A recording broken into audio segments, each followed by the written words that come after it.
Good morning, ladies and gentlemen. It is day number 9 of my trip to London, England, and day 5 of the Pokemon World Championships. It's the final day for the Pokemon Worlds. So we are going to go to the convention center and watch all the final matches up today, okay? So let's head over there and start checking things out, okay?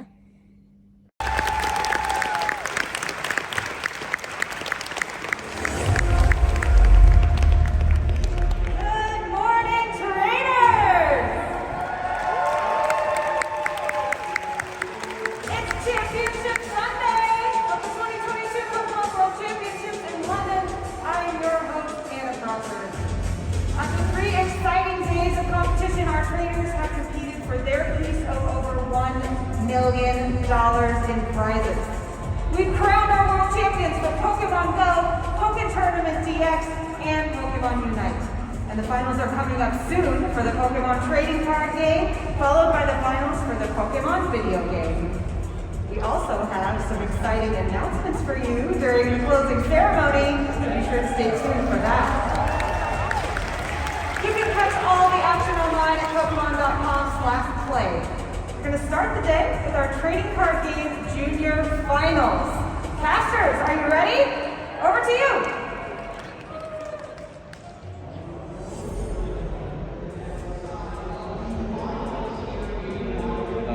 Championship. My name is Adam Watson, here again with Ethan Heggie. Here we are. This is the day we've all been waiting for. It is Championship Sunday. This is where champions are crowned. We're going to see the best action from all of our competitors in their respective age divisions. And of course, we're going to take you through the TCG, starting with the juniors. It's been an exciting event. It's going to be an exciting conclusion to this World Championship. I'm so excited to see how everything plays out. Yeah. Let's just get into it, man. I'm so excited. Yeah, long have we waited. The time is finally here. We're about to conclude this bracket. And I've got to say, all of the time and effort and energy from all the competitors here is greatly appreciated. You put on a fantastic show for everyone here and everyone at home. And I look forward to their future exploits. I'm so honored to be able to cast the juniors because it's such an excellent glimpse into the future of this competitive game. Yep, we're going to have the juniors, the seniors finals coming up, and of course, it all builds up to the conclusion of the Masters finals, where we're going to have Andre Skubal up against Daichi Shimada. That's going to be an exciting match. But before we get into everything here, let's see how these players traverse the bracket. We're going to take a look at the format for this event. This is the 2022 Pokemon World Championship. We have exciting competitions for trainers of Pokemon TCG, the Pokemon video game, Pokemon Go, Poké Tournament DX, and Pokemon Unite. Trainers from around the world will be competing for the title of World Champion, as well as more than $1 million in prizes. Day 1, our Master Division trainers face off with best of 3 Swiss rounds. Players will advance based on the number of match points they earn. Day 2 is a new tournament. Records do not carry and decks may be changed. Trainers continue with best of 3 Swiss rounds until top cut is determined. Day 3, each age division will play a best of 3 single elimination bracket to determine our finalists. In addition, preceding extra Swiss rounds may also be played depending on the number of players who make Day 2. On Day 4, grand final matches will be played until we've crowned our world champions. Who among the greatest competing will earn this coveted title? Find out, tune in, and follow the action at Pokemon.com/play. After seeing how these players traverse through the bracket and how they're going to find their path to glory, I'm even more excited. It's going to be an excellent day for the competition. Oh, absolutely. If you've been following along, you know that we've been doing giveaways throughout for those who have been tuning into the stream. Make sure you guys check out the giveaway we have. It's a gold Path to the Peak of Beautiful card. Fun fact, at our Masters finals, both decks playing lots of copies of those cards, so you're going to want to get that. And use that code WORLDS22 London. Get yourself a copy. It is limited. You got to act now, and listen, beautiful art's a beautiful card as well, very playable. Add it to your account and use that in the PTCGO client. And while you're at it, don't forget to keep up with us on social media. Use that Pokemon.com/play, #PlayPokemon, and let us know what your thoughts are. I really want to see how excited you are, viewers at home, about the grand conclusion of this competitive season. Oh, I'm excited at least, I know that for sure. We're going to be kicking things off with the Juniors Division Finals. We have a bracket to look through how these players have traversed through the event. Of course, cutting into top 8, it was asymmetrical cut, so players at the 8th seed, everyone with the record equivalent to that, would play in a playoff match, and then from there, go into the top 8 cuts. As we see 2 O's convincingly throughout top 8, closer matches in our top 4, and we're down to our final 2 players. It's going to be Rikuto up against Tristan. This is going to be an exciting match. I'm looking forward to this one. Yeah, I think so. With, of course, that top seed, convincing wins all throughout the bracket. Maybe we can get that coveted Game 3 incredible hype. But regardless of how fast or slow this set may go, I know it's going to be high impact, incredibly awesome play. Yeah, we'll wait for everybody to get down to the table before we start to talk about the decks that these players are playing, but really something to point out as well, it doesn't really matter what division you win the World Championships in, it's different for every player. These players start out, a lot of them, as junior division players and will work their way up after years to go into the seniors division and eventually into the masters division as well. Winning a World Championship at this young age shows that you've got the prowess to be a top level player, and as you work through the ages, you're only going to improve, you're only going to get better. It feels great to win a World Championship no matter how old you are. I know these competitors are looking forward to a hard-fought match and hoping to walk away with a World Championship title. Yeah, the talent is going to be there. Of course, even just our top 8 already, and that growth as a competitor is just going to be exponential. We've talked about it so much before, Ethan, how the players are so willing to share and test and practice with one another. It's only going to get better and better from here. The Pokemon TCG has such a bright future. Yeah, even the level of competition has risen over the last 2 to 5 years compared to juniors finals we've seen in the past. These players are playing better, they're sequencing better, they're putting together these lines of play that we wouldn't have seen years ago. And then all comes with the evolution of the game, with the evolution of deck building and optimizing how you're really going to pilot and play an archetype. These players are doing it well, and it's no surprise they're here in the finals. No surprise at all. I know the players are going to make us proud. That's what we're here for. I want to see some excellent gameplay. And I, honestly, at this point, Ethan, I feel like I'm just along for the ride. I'm swept up in all of the hype and excitement here at the venue, here in London. It's been a beautiful production and a grand exhibition of course, Pokemon. What we're all here to celebrate, what we all know and love, and I can't wait to jump into it. I remember, of course, when I was younger, not even playing the game yet, just scraping through the couch cushions for spare change, like go buy some booster packs, but that's probably going a bit too far into the past, of course. We're here for the present, and we're here for the future. That's what we're here. We're here to be your tour guides, take you through this match, take you through these matches today as we crown champions. For the first time in 3 years, we had a little bit of a break. These champions have been defending their title now for a few years, and it's a special circumstance that we're probably not going to have for the near future. Winning a World Championship after this much break, there's been this much anticipation to crown a new champion. Everybody has been eager, waiting for this to occur. It's going to happen now, whether you like it or not. We're going to crown some new champions today, Adam. New champions is what we want to see. Every once in a while, we have the same names returning, just stacking their resume, as you like to put it, Ethan. But now we have some new names, perhaps just getting the first step, the first giant step, indeed, for their Pokemon journey. And now, years from now, hopefully, I'll be an even older man on the desk saying, oh, I remember here when that player won the World Championship in 2022 in London, and I am just so excited for that next opportunity. Juniors finals is going to be exciting. Seniors finals and again Masters finals is that big build up between two very similar archetypes. Arceus V-Star has been a dominating card in multiple age divisions, but it really took over in the Masters division, especially when paired with Pokemon that have very nice weakness coverage. That Hisuian Decidueye and that Flying Pikachu VMAX. Such great tight coverage. You have the ability to really put together these strategies where you cover a lot of your matchups. You cover Palkia V-Star with the Flying Pikachu. You cover the Arceus Mirror matches with the Hisuian Decidueye, and Arceus with the V-Star Power Starbirth is able to search out all the pieces you need to get going and get set up. I'm looking forward to this match, Adam. We're ready. I think we're ready to introduce our players and get things going. We're going to send it down to the stage. Adam. Thanks so much. We're about to get started with the finals match for the Pokemon trading card game in the juniors division. Are you ready to meet your players? First, from Japan, please welcome Rikuto O!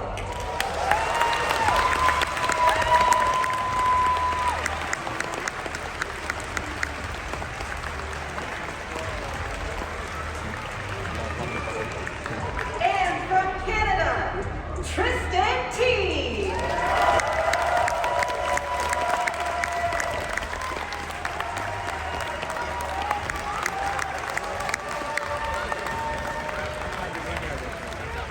Who are you rooting for? Canada! I know they both have a lot of fans in the audience. I cannot wait to watch them play. Casters, let's get started.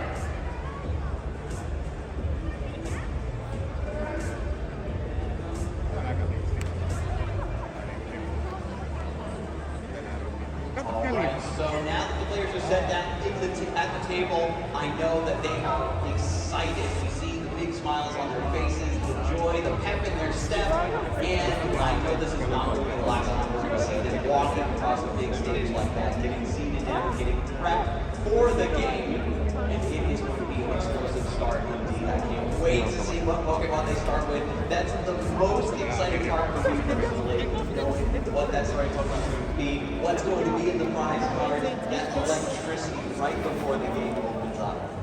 Yep, we're going to get into things here. We'll talk about these players' decks, what they are rocking with today. Rikuto and his opponent Tristan are both playing this deck surrounding around Origin Form Palkia V-Star. The powerful subspace swell attack is only possible really thanks to that important star growth ability. The real differences between both of these decks, Rikuto has come in playing a 1/1 Ice Rider Calyrex VMAX line, and that's a really important part of this matchup because of the amount of pressure that Max Lens can apply. These players, no stranger to the scene. League Cup champion over on Rikuto's side, even has a top 4 at a Champions League. Those are equivalent to international level attendance. These are that's what really big attendance. And over on Tristan's side as well, a lot of top set regional champions even took home one rather in 2019. And as we said before, when it comes to decks, both of these archetypes surrounding around Palkia V-Star, but that big difference with Rikuto is that Ice Rider Calyrex. We'll see if he can put that into play in this match. Having a backup attacker, we know that this was kind of a last-minute experimental idea. A lot of players brought down that additional coverage as players got better at limiting their benches to keep that subspace while damage down. Wanted another attacker with that just max lance for big damage. It was very important for the Mewtwo V Union matchup that sometimes happened.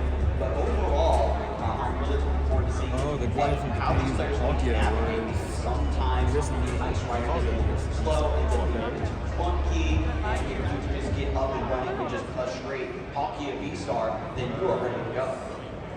You're ready to go. Look at those beautiful pictures there between these players. They are this is sort of risky in a sense. You're really not getting mana feed down and banking on a lot of these Sopples and Drizzles. They're 90 HP Pokemon. There's a reason a lot of these Pokemon in the format are 90 HP is because the math lines up very well with the Radiant Greninja, Moonlight Shuriken. One of the most powerful Radiant cards we've gotten so far throughout the Astral Radiance format, and now the Pokemon Go expansion. It draws cards, it's a consistency staple, but it's also a solid attack as well. It provides both usages. We've seen how powerful cards have been in the past when they knock over these checkboxes. Taking out the Sopples has been the key as well. Again, for Tristan to just take over this game, cutting off Rikuto's options with the path to the deep, blocking down is going to be a struggle for him to keep up these attackers. But with the Shady and Canteleon, he's getting scoop up net, he sentiment, scoop the shady dealings until recycle the Drizzile, enjoying so much card advantage from this spot, getting all of your pieces in play to get a second Origin Form Palkia V-Star ready to go. Again, Tristan not on the Ice Rider package, just playing the pure Palkia to carry. Yeah, that's all the shady dealings that can be utilized. 3 Sobble remain on the bench, and there's a Subspace Swell for 200 damage. Hitting this in range next turn to be knocked out by multiple attack options. More importantly, keeping the bench at 4, it's a big deal. It means that Mikuto's really going to have to work for this knockout, and there's no way, because there are no copies of Quick Inteleon, and as we mentioned before, no copies of Echoing Horn, and still does not have access to any of these powerful abilities on Blue Box Pokemon.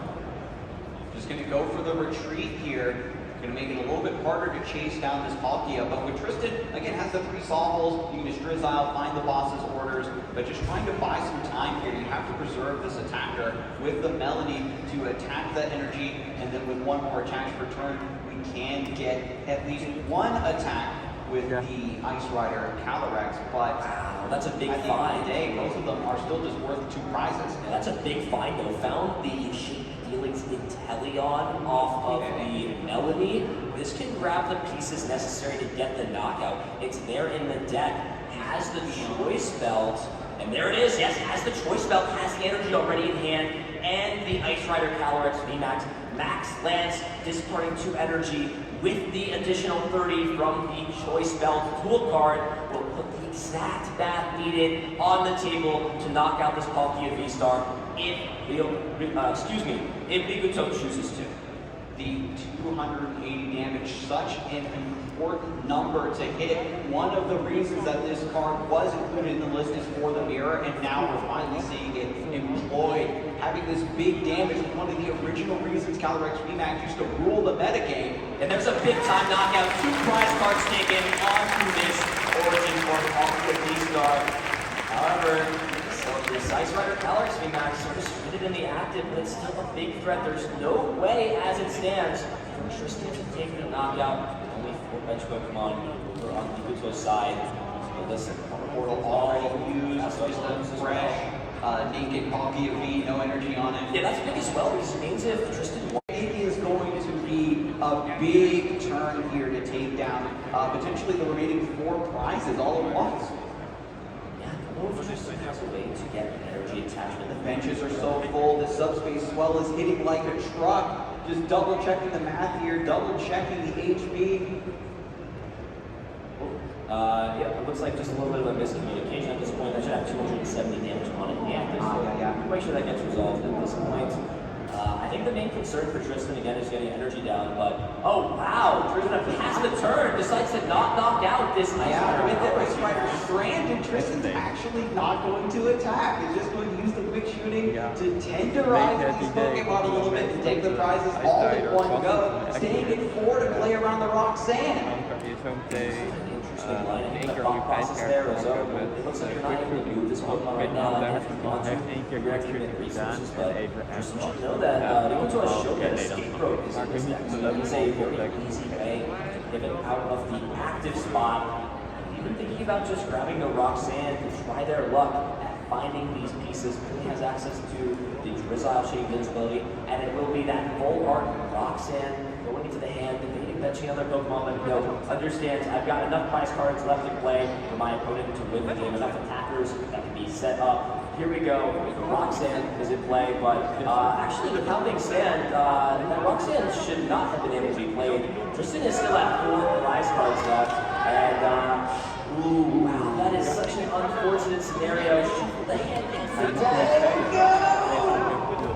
I was just talking about how Tristan was playing around that, leaving this Ice Rider stranded, but you just get so sucked into the moment, that excitement, that tunnel vision. I don't blame these players at all, but they're going to try to get it sorted out. Yeah, this is like a spot in the game where you would assume your opponent to be at 3 prize cards or less, and I thought I counted.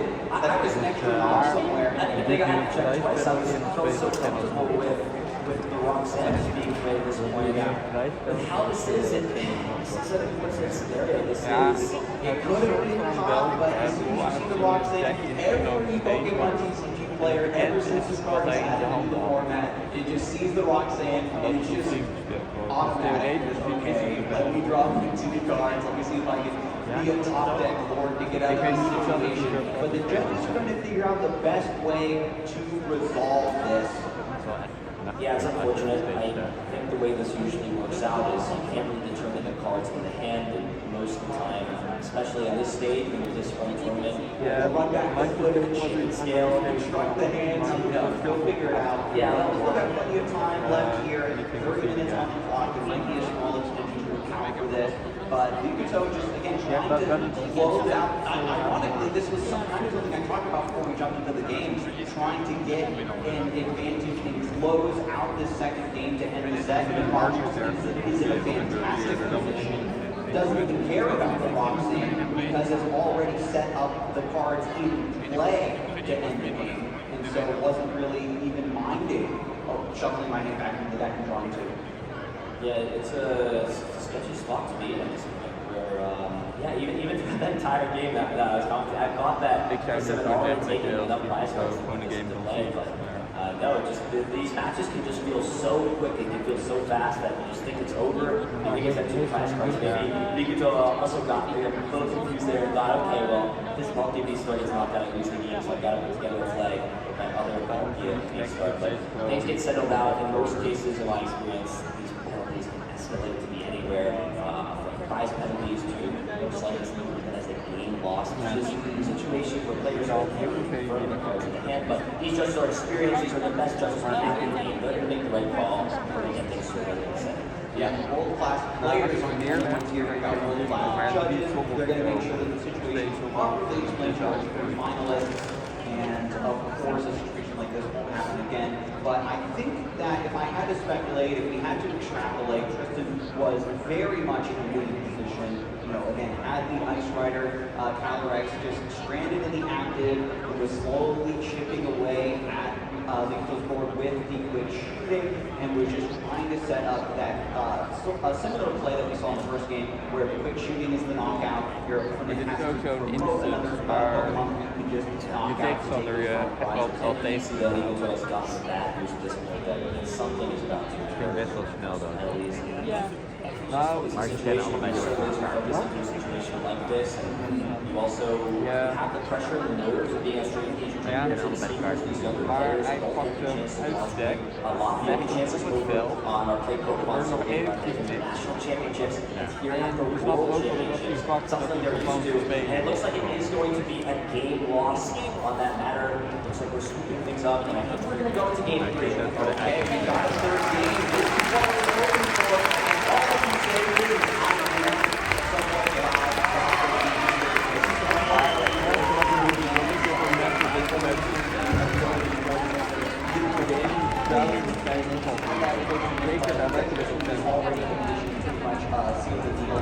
off the table for his opponent. I've done everything I want to do. I'm going to make sure you can't do what you want with your deck. And the Palkia theme is still in the active stranded. There's the star portal, putting 3 water energy onto the active. Back to the peak. Does scoop up that as well. Can pick the Inteleon back up. And here we go. What does this target down? Taking the knockout onto the Palkia V-Star. And also damaging the other Palkia. A big turn here for Tristan. A big swing turn in this game. So much easier to knock out, even if the bench is small, even if you cannot get the modifiers. But Likuto does not has a training core developed the path to the peak, but he needs a heavy ball to reach to find some card draws. It was not on the prize cards. It's a big crowd. So has access to that and the trading board. Available first. It's now available since that will give you some energy up on top. Just the draw.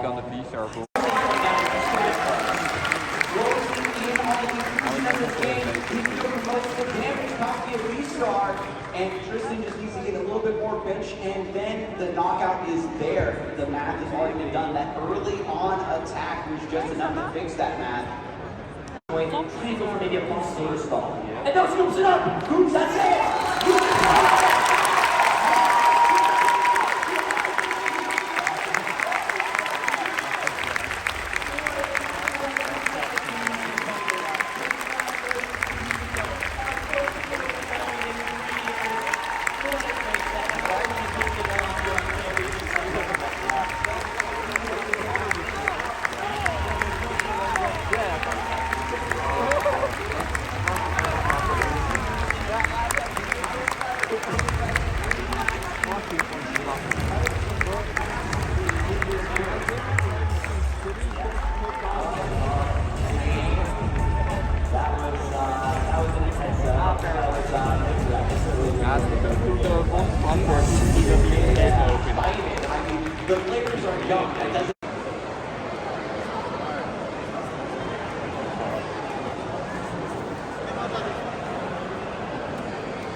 chance to get one of those road medals established.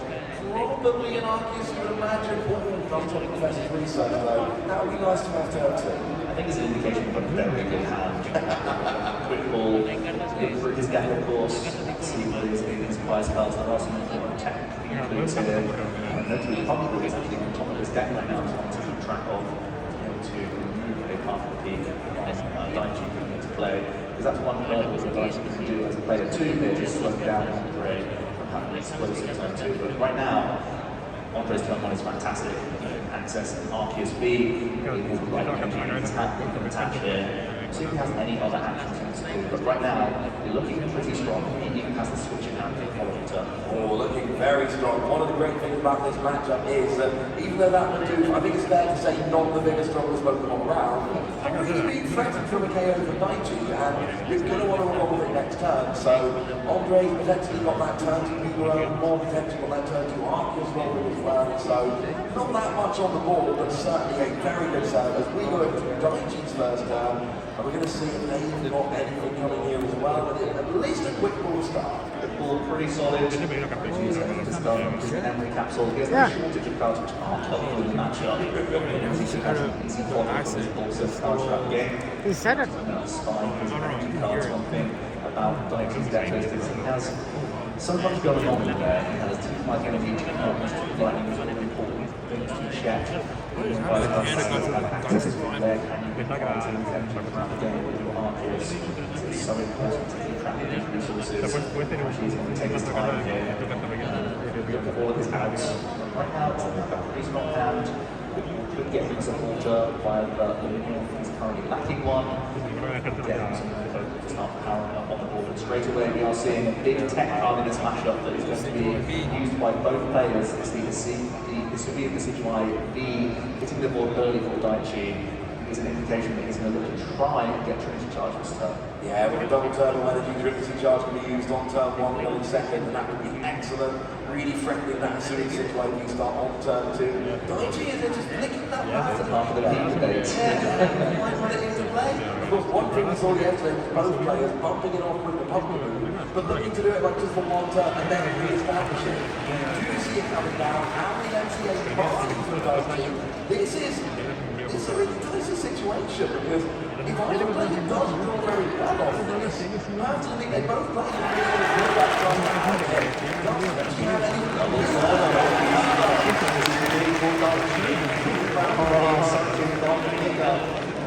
And now the Trinity Charge will power up the bench. So we can see how Daichi, how Andre responding to supporters in his hand that he's possible, so it's kind of watchable though.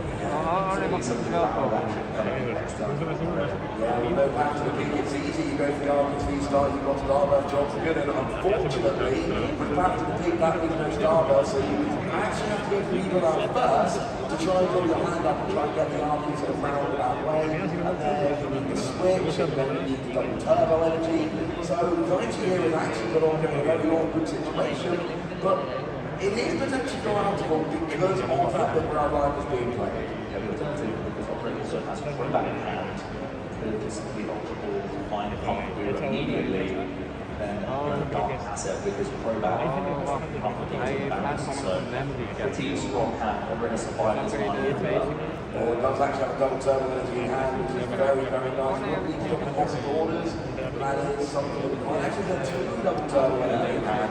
But really want to lose one of them early, so it's so important for all. I can't think of any other option here. It's kind of why I would like to play the switch to give you his out if everything goes awry. Any options? Yeah, it's just the somersault feathers. Let's see if Andre has access to boss orders here. He has 5 cards currently freshened up from Amani. Also the option to indulge in sizes if he's currently missing out. Okay, so here is our first look at his hand. He's drawing a card. I see Quick Ball, I see Barker Peak. Andre does not slam the boss's orders we know he would have. Oh yeah, that would be like the ultimate kind of, yeah, I'm wilds! It's not that Simple as it is, he just needs to find boss's orders. Daichi checking how many have been used. Just one. Instead of 2, sorry, I should say. There are still plenty lingering around, I think. Andre makes the full bodies. How often have we said that this has been a massive reason why he's made it to the finals. He's always had opportunity when he needs it. He's in a situation where he once again will. He gets an evolution intensity, he even has access to the quick ball, has a few cards that he can fit, so he has potentially 2 shots at it with the Industrious Incisors. Yeah, that means he's going to be drawing, as long as he can put his hand well enough, he's going to be drawing a whole bunch of cards here. We really are in a situation, it is one card needed. So down there's a quick ball, going to be feeling something from his hand. It is a power to the peak, it's unplayable, he can't play one water over another. There's no basic Pokemon I believe in all play that, even if there were, you've got to fall back. Yeah, you don't want to. He's got basic Pokemon currently in hand, you've seen him look up to the skies. It's down to these 2 barrels to see if he can get Bosses to close out this game. And both players know this, they are both very accomplished players. They both know what the deal is. He's drawing it here. I don't see it yet. It's Marnie's not good enough. It's not there at all. I think Andre's still very ahead in the game. Let's get back to it. He's still trying to do it here. This the game is not over. Get one more card from his second barrel. Off a second barrel. Is it game over? Is it game over? Is it a Bosses Orders? Show us the card. We need to see. Oh, he's it's not come down. And it's all Pokemon, I think. Yeah, it is. So it's going to be a Marnie. Daichi is living right now. It's going to be a fresh hand for both players. Andre's hoping that he can get closer towards those Bosses Orders. And this is where Marnie becomes really important over a card like Judge. You're not shuffling your hand into your deck. You are not going to draw the cards you just played, or you just had in your hand. They're going to the bottom, you're drawing fresh cards. So it's doing a great job that Nick like he's not accidentally drawing 5 cards. Only Andre who gets 5. It's an even split between them. Right, let me see. That's there a lot of cards to see. I still think he's in the ascendancy in this game. It's a little bit foggy. There are more tricks that Daichi might have up his sleeve. Yeah, the problem here is that Daichi isn't going to be able to get a KO on Pikachu. So there's not going to be, the reason why Nostalgia was so good last game, as the term is currently in technically, is because Flying Pikachu just KOs the Flying Pikachu on the bench. Game's over, jobs are good. Here, we still got the Senior KO working quite nicely. That bench to Senior, to Sichuan, he's going to be able to finish off the active. So it kind of forces Daichi to have something else to attack with. But, you've only got the Pikachu, there's no energy, there's no evolution. Yeah, he's still backs against the wall. Let's not make any mistake about this. He was very far behind. Andre is still in an amazing position. He was inches away from the previous turn, but even 2-hit KOing. It's a fantastic play for him. I think Daichi might again be trying to build Bosses Orders for another turn. He has his own Bosses Orders. So he's going to Marnie instead, which is going to be Daichi's only way of trying to hurt Andre. And get a few additional cards. Daichi's already might be attached to his own Pikachu. There's much else you can try and do here. Does he have the boss in hand now? This is Daichi's side of things. He has to move his own super out of the way. It's too easy for Andre to win. He already has that attacker set up. Yeah, there's already too much damage on there. There's too much energy on those Pokemon. He's got everything he needs to get a KO on that seriously. Retreat to the Pumpkaboo, but I don't think Let's see it, Andre. Are we going to see a Boss's Orders in his hand?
Yes, again, an incredible start from these players. There's tailwind centers in that Blastoise make an appearance back on the field. And let's see this time around if G-Max Candidate is an option for Kosaku. When you have a situation like this, if you're leading the same thing, not often do you want to just click the same moves you did in the previous game because it's much more of an expected decision from your side. So we clicked Max Hailstorm in that first game for the KO, but G-Max Candidate, in theory, if the Tornadus is going to get low enough anyway, would also be able to knock out and bring through that Focus Sash just the same way that Max Hailstorm does. And then you have that residual damage every turn for those next few turns, just like Charizard and Venusaur have shown time and time again. That Blastoise is also on there. And Blastoise, just like in each one, is going to get on another level with just Gigantamax. We got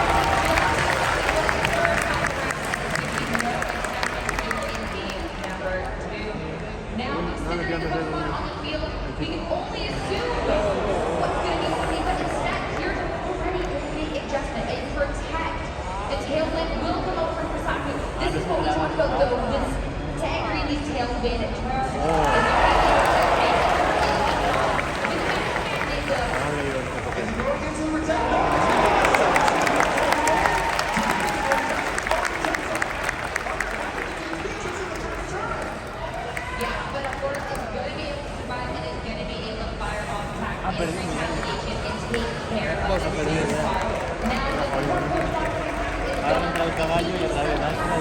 And one more turn of Tailwind in that previous game could have been that difference between taking the win and the loss. I genuinely loved that protect from Kiara there, even if it didn't work out because the Tornadus was not targeted. If the same play worked out of the Max Hailstorm from the previous game into your protect, would not be enough damage, would not knock you out. And now that Tornadus is still so healthy, you have access to your Prankster Tailwind and that staggered speed tiers there, so that at the end, the one turn that Kosaku's speed has been returned back to normal, you would still have that double advantage. But the threat for Kiara at this point is Zacian is already so low. And you saw that this behemoth blade into the Blastoise only does half to it, which is a lot since it is a restricted attack, but it's not enough to be able to take it out if the Blastoise wants to go for another attack into the Zacian slot. Luckily for Kiara though, if she does the Tailwind on this turn, you will be back to that somewhat normal speed tier, double speed from both sides. A protect from Zacian, the Tailwind is going to set the speed to at least match what Kosaku have on this side. After Barrage, Zacian is going to stay nice and protected, but Travis is going to be a little bit of a different story. We did get to see the stats, but considering the residual damage no longer now, another G-Max Candidate just to be dealing the damage. It is just going to be Travis though and finish it off. If that Candidate went into the protected Zacian, it still would have run low enough to the point that Candidate on this turn, that damage would have knocked it out, and it would have been a clean double KO for Kosaku. Instead, this Zacian, this is Kiara's last stand. You would be knocked out by the next turn of Candidate damage, and Kiara used the Kartana in game one as a Dynamax attacker at the late P right now, and not worried about that close combat from the previous game since Zacian's out on the field. The Kartana is definitely feeling much safer to get in Dynamax and go for that max overgrowth. This is still such a tricky situation, especially considering how low the Zacian is. This damage that has been built up from this G-Max Candidate and the damage it deals over turns has been devastating. Even when you had that survival on the Tornadus, it was unable to hold on thanks to that. So this is where the Kartana really needs to be making an impact. We talked about the overgrowth, we talked about the impact that a Max Airstream can have in this position. We'll have to see which one she's going to prioritize going into this. That would be a way that if you had, you can try to outspeed the Counteract Shadow Rider if you are going to go for the Max Airstream, but then that's not a super effective thing into this jungle chase. So much damage onto the Kartana from the Astral Barrage, and that's Griff Nagus now on Kosaku's side of the field. Kartana, though, is going to be faster than the Blastoise and go for this Max Overgrowth. Blastoise, the long range is just down the field. You don't have the speed, you're dealing some damage, but sometimes, depending on how this Blastoise is being brought into battle, like with a Max Retaliation, though, look at this Max Dark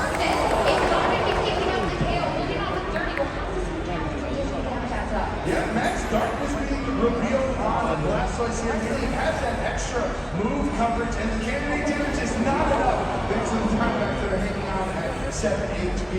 And this is why Kiara went for the double target to G-Max Blastoise in game 1, because Max Overgrowth by itself was not enough for the KO. So now she is down to her last standing Kyogre and a very low health Kartana in this spot. Calyrex is still feeling very, very strong at this point to go for a spread Astral Barrage, and it just might be one of those situations we were talking about, that Calyrex is coming later. Blastoise took the brunt of the damage, trying to get everyone as low as it could, and then Calyrex can finish it off.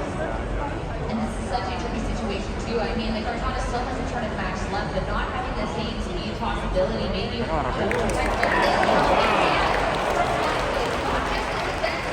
but making sure that he can help his partner Pokemon here but Kyogre holding on with 10 HP. And you got the Origin Box in the rain this time around. Yet again, just barely hanging out. Kiara is going to need to get some KOs if she wants to force game 3. And it's going to depend on both of these targets here. We're going to see how much it did the first time around, but again, holding on. Maybe this is a trend and tape that maybe it's not easy, but regardless, not enough damage. And this Kyogre so low in the last Pokemon on Kiki's side. So there is though that helmet. This is so important for the Taylor is that one turn left for Kiara and has expired on Kosaki's head. So the rain is up. Kiara is faster right now. Obviously, anything would not get Calyrex is such low HP, but this is all going to go down to this last turn. If you have Protect on either of these Pokemon, you can then wait out Tailwind if you are on Kosaki's side, so you can go and move faster. Such a good protect at this point in the fight.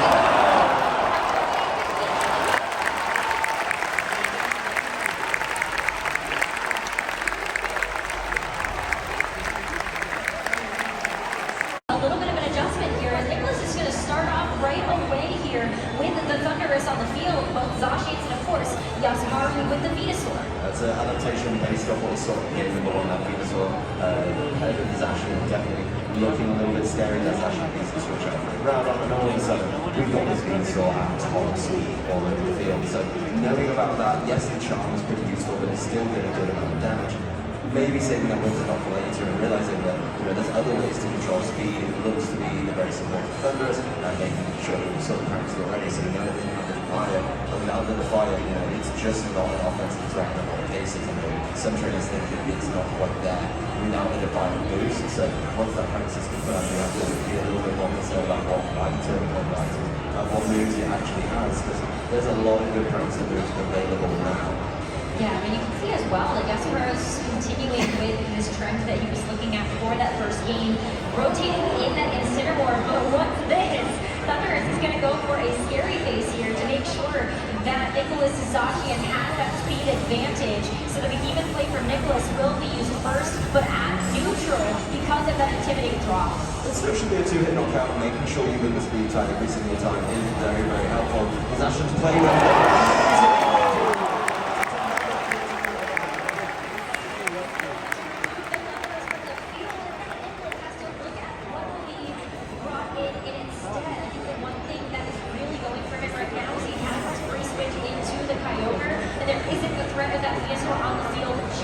yet. Of course, Incineroar looking at maybe some fake out pressure here, but at least Kyogre could go for something like the Dynamax and just start getting out damage right away. It's always a tough decision with Kyogre when you don't have something like that. A lot of trainers have been leaning into it.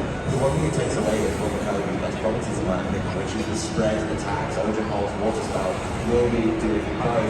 Kyogre getting caught there a little bit before the turn starts, and Zacian had to fire off the attack before with the quick attack because of the speed drop. Yeah, Kyogre of course wants to go for that Water Spout, but that quick attack is really good as well because that Water Spout does scale damage relative to how much HP that Kyogre has, and so you are removing a little bit of that threat too, but you do end up seeing Venusaur now rotate into that Zacian slot for Yasuharu. And And the big concern is they're just going to be a world on the ground and switches in once again. Yasuharu made that play in game number 1. He was very, very successful. I think if that's the case, the Kyogre is going to Dynamax and try and take that away. The big thing in this one, though, is if that play goes off, there's no Thundurus on the field. And the Thundurus was what caused the Venusaur to really struggle. Aziri, of course, took away the threat of the G-Max by mashing it out that on board. I think they're still going to really protect into a Dynamax. They're going to cause a lot of problems. So Yasuharu is still in a very, very good position in this one. That early removal of the Thundurus took away a lot of the tools that Nicholas uses to get and that's in the ball position. Yeah, I mean, at this point, I think it's a little telegraphed here that Incineroar will be swapped out in favor of that Groudon. Just reset the weather, get the sun up, and of course, allow that Venusaur to start moving very quickly here. And of course, we're going to see a Dynamax follow up. I think Dynamax is a little bit obvious whether the Groudon's coming in. You know exactly how this one's going to go. The G-Max Dynamax here could really accelerate Yasuharu to the world title.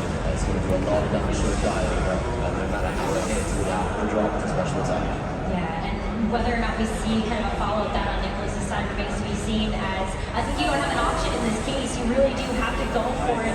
Get that boost to your HP, hope that you're able to survive an attack that comes your way. And Yasuharu, though, I mean, this is going to be a big battle of Titans here. You saw that the Venusaur Dynamax first, so it definitely has the speed advantage right now, it looks like. Oh yeah, I mean, it's got the ability activated and it's going to be able to capitalize on that. Playing it safe here with the Max Guard, I really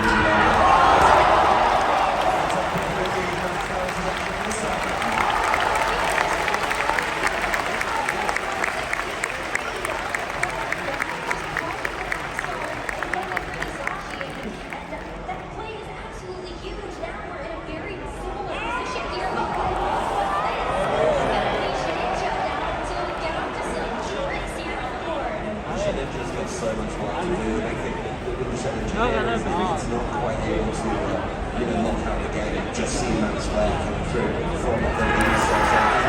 The bypass correct with the Kyogre, but that is but it's still huge damage and no items between turns. The time is really limited for this Kyogre. Really is, but at least it can go for the Max Hailstorm now. It will be doing damage into that Venusaur, and unfortunately not quite enough to knock it out, but you are at least going to help get the speed on the board to kind of limit that from the Venusaur now that the sun is gone. I think the Kyogre just gets knocked out with the G-Max Rock the Rock Tomb even, then it's just going to get caught and you're going to get between turns.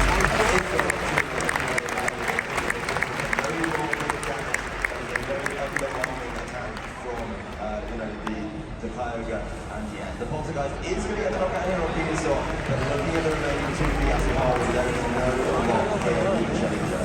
No, and both of these Groudon and this Incineroar will be doing some work into the Shinigami despite the Wonder Guard and the Hail setup as well.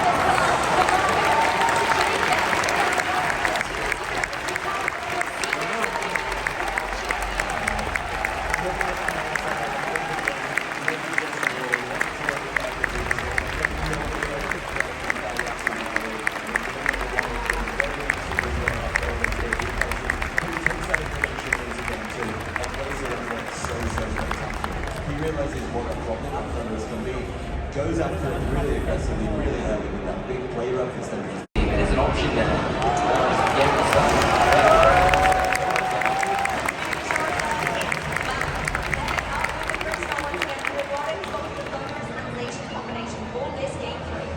Yeah, same Pokemon out for this game 3, so both players are very comfortable with their choices here. Got the same situation again with the Charizard. It is putting a lot of, it's threatening that Zacian. But without the sun, we know the Zacian can't survive big G-Max wildfire. At least get an attack off before it goes down. So that's something to consider, maybe adapt, change a little bit going into this bit. I was going to say, I'd probably love to see just the road Groudon switch in, but not happening here. It's going to be a Dynamax on that Thundurus.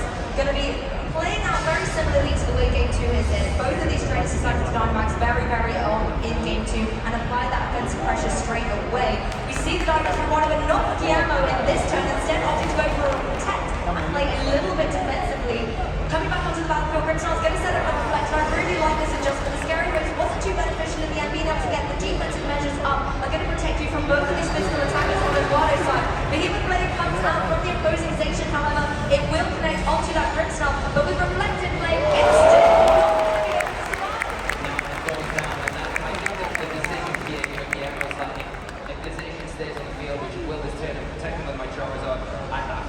some more out of it. I didn't get any value out of it that last game. It was a scary face. It was gone after the Zacian kind of was knocked out. Now you've got the reflected play against these big physical attackers.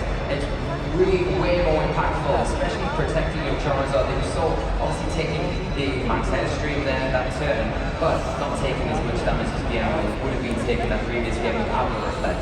I mean, this is where things could change slightly. You've got the start of the field. Charizard could be in a position to go for that Gigantamax and put down a big pressure with the G-Max Wildfire, try and deal with the Zacian. But the issue is Eduardo has got such speed of Pokemon at the moment. Something like a Max Lightning followed by a Behemoth Blade could be enough to completely remove that Charizard from play. Yeah, and that's you know, if you get a Max Lightning into that slot, you've got to be very aware that the Reflect gonna at least help you take that a lot better. And then you get that Max, the G-Max Wildfire off.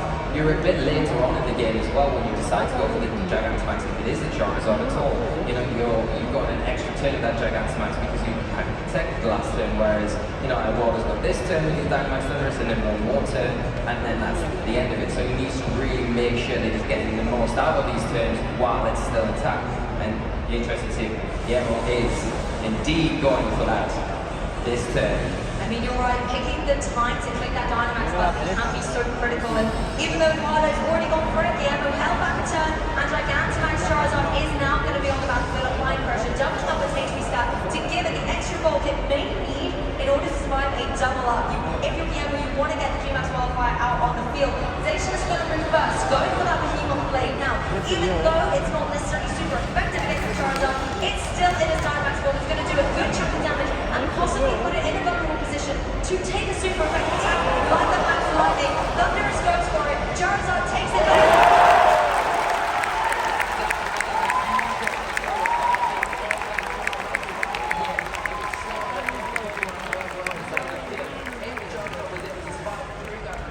Really nice. Get the attack over, really swing that momentum back into Guillermo's favor. But unfortunately, that was not the case. Now that huge Behemoth Blade able to get enough damage where Thundurus able to capitalize and pick up the knockout and not have any impact on that Charizard at all.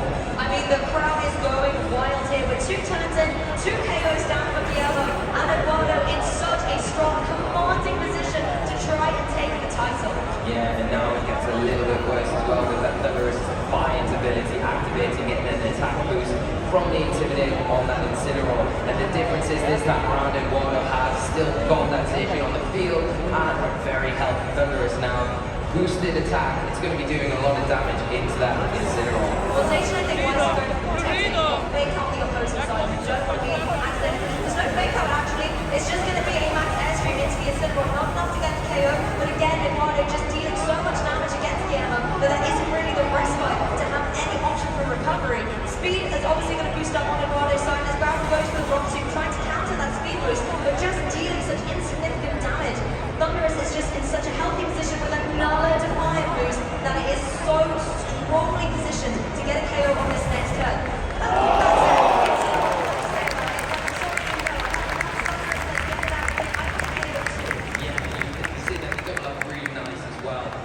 Taking advantage of the turn where there is payback pressure. That's why we saw Zacian protect there, not do any damage this turn, and really capitalize on it. It has to capitalize like that every turn going forward now. Unfortunately, the Calyrex Shadow Rider now hitting the field, which is going to be faster than both that Groudon and the Incineroar, and Zacian in a position to potentially pick up the knockout here. And the double up onto Groudon looks like it's incoming. And in contrast to previous matches in this set, we know that both the Zacian's on that Calyrex, but there's no wildfire and no stand to chip away at it. So if you're Guillermo, you have to double into it to remove it from the field. Zacian's going to go for the Heat Blade into Groudon, not dealing too much damage, just chipping away at it to allow the Calyrex to return with an Astral Barrage. Now the Prince earlier did not set up a light screen, so this is going to deal big damage, get the KO on Incineroar, and put Groudon in range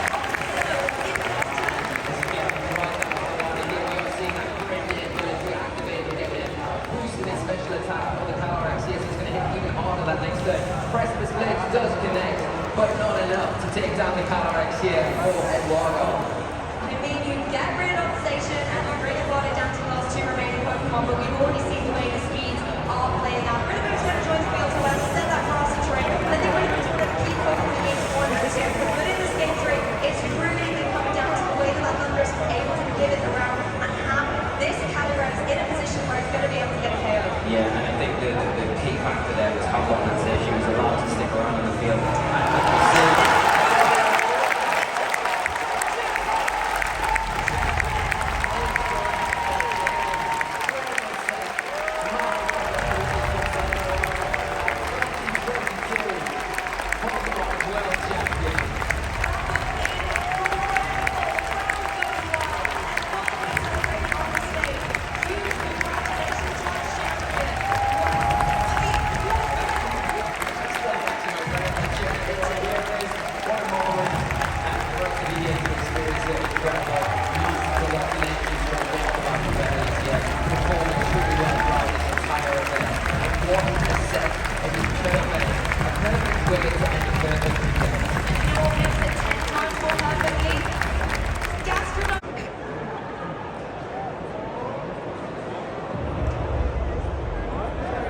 trust the Pikachu much.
And are deserving of congratulations as world competitors. Please give yourselves a big round of applause.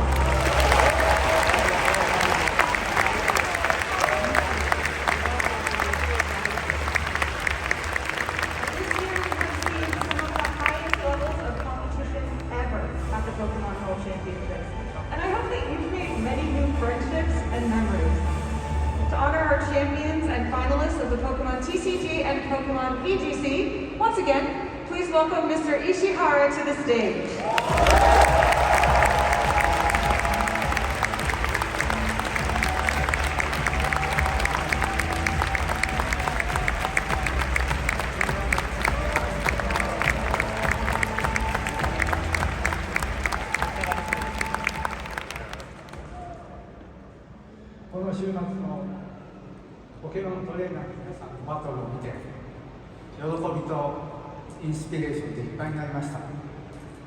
Trainers, your battles this weekend have filled me with joy and inspiration.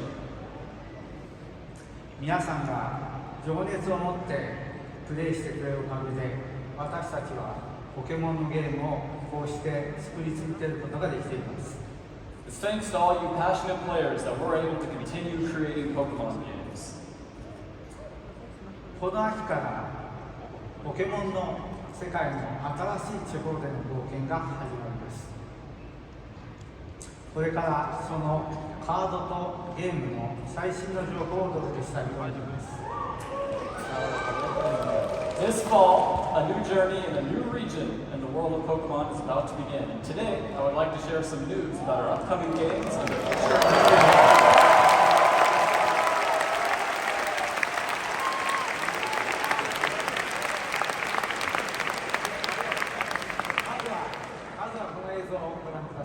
First, please take a look at this video.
ズ長島です。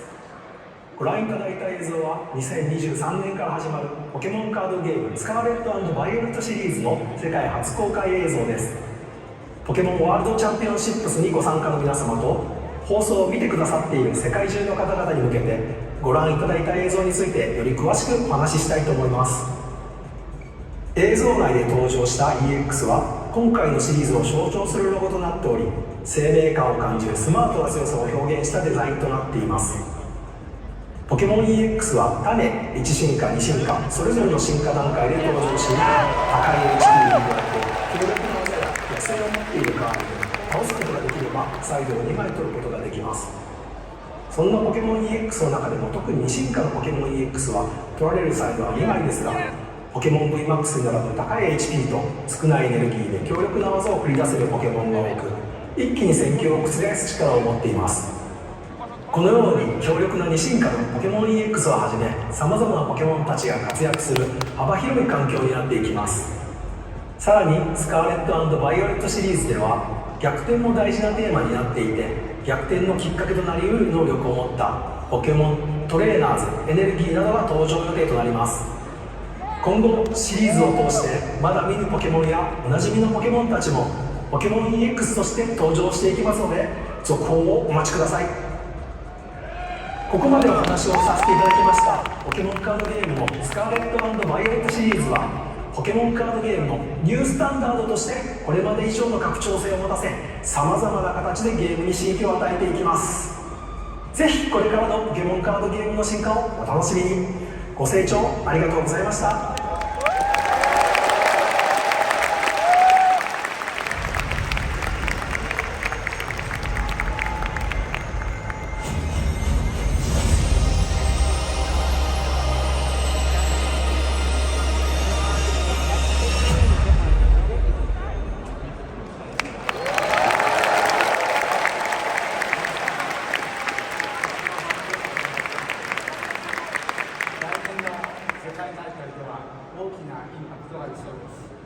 Thank you, Mr. Nagashima. That looks like we'll have quite the impact on the TCG at next year's Worlds. それでは今年の優勝者とチャンピオンを表彰する前にもう一つお知らせしたいニュースがあります。 Now, before we honor our finalists and champions, I have one more announcement I'd like to share. こちらをご覧ください。 Please take a look.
Please look forward to Pokemon Scarlet and Pokemon Violet, November 18th.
Japan, Rikuto Ohashi!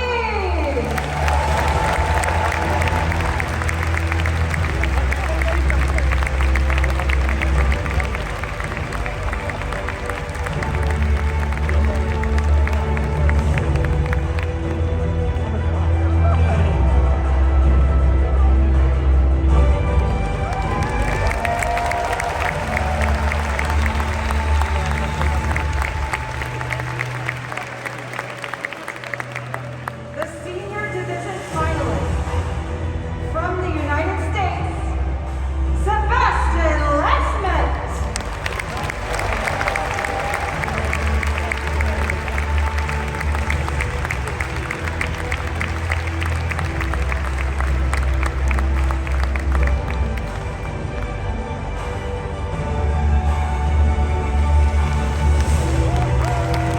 Your 2022 Senior Division World Champion from the United States, Liam Halliburton.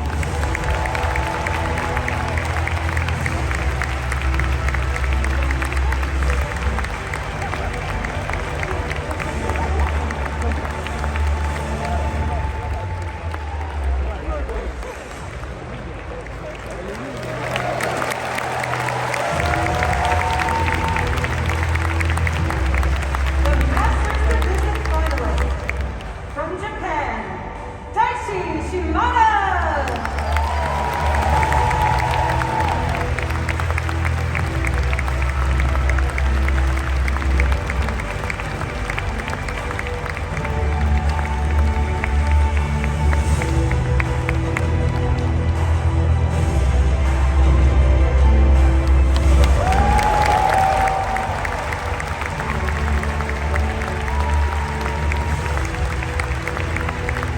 The 2022 Masters Division World Champion from Czechia, Andrzej Skubal.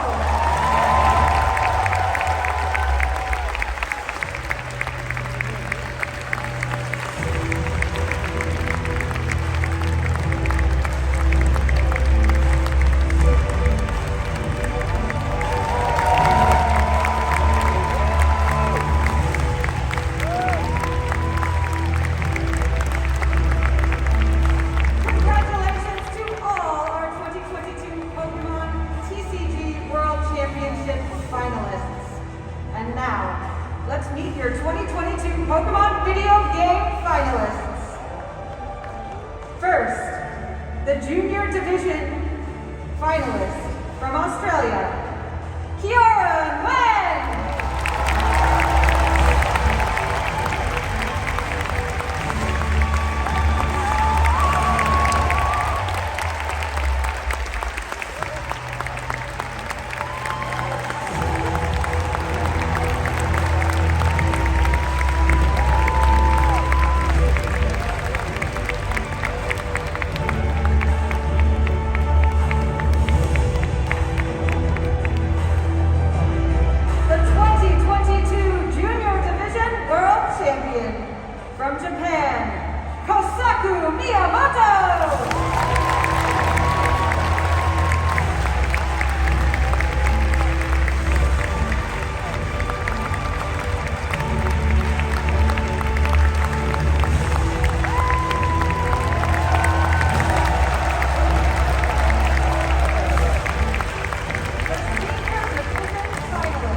年のご活躍、改めておめでとうございます。 Once again, congratulations to all of you on your performance this weekend. 最後にもう一つ、皆さんにお知らせしたいことがあります。 There's one more thing I'd like to share with you. それは来年の世界大会の開催地です。 That is next year's location for the Pokemon World Championships. こちらです。 Here it is.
Yokohama's right beside Tokyo, so we're going right back to Tokyo. Thank you, Mr. Ishihara. Thank you for watching this year's World Championships, and we will see you next year in Yokohama!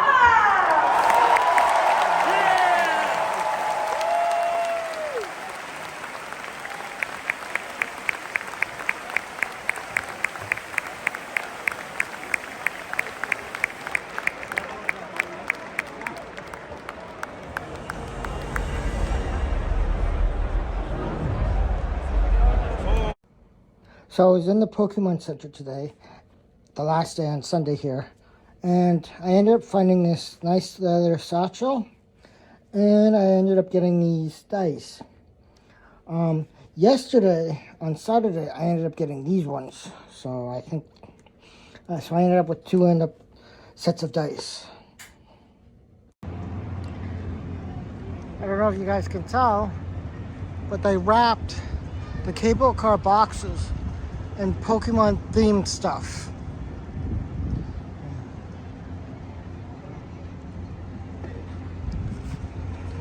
This is as close as the zoom will let me get it.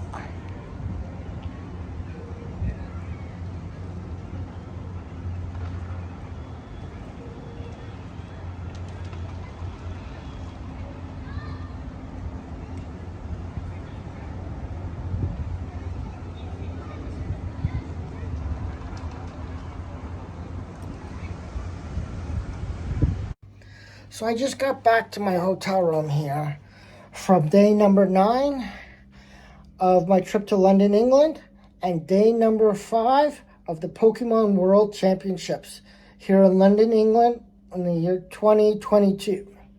I hope you guys enjoyed it as much as I did. I certainly enjoyed the fact that they announced the next Worlds in 2023 is going to be held at Yokohama, Japan, which is a city right next to Tokyo, Japan.